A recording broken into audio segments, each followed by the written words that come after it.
Hi and welcome once again to GreasonTv. In today's video guys, we will try to crop another Ozymodium peak and try to combine it with my existing Ozymodium peak and see how many power level will be added after this enhancement. So my current power level is 7 and I am using this Ozymodium set. Since I already have enough resources needed for me to crop this Ozymodium peak, I'll go ahead and crop this item.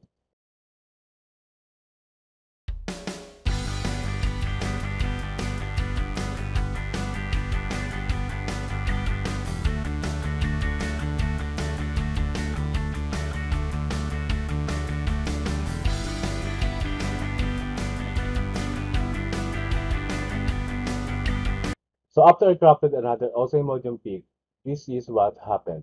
I've got one Ozymodium peak with an aspect of rock and one Ozymodium peak with an aspect of jungle.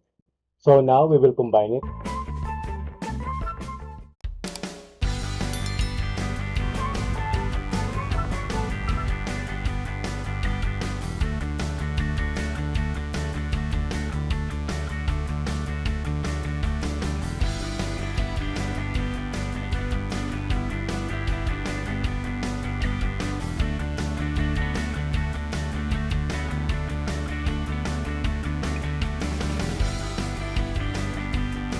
So after the successful combination, I have this +1 upgrade and my power level has been changed to power level 8.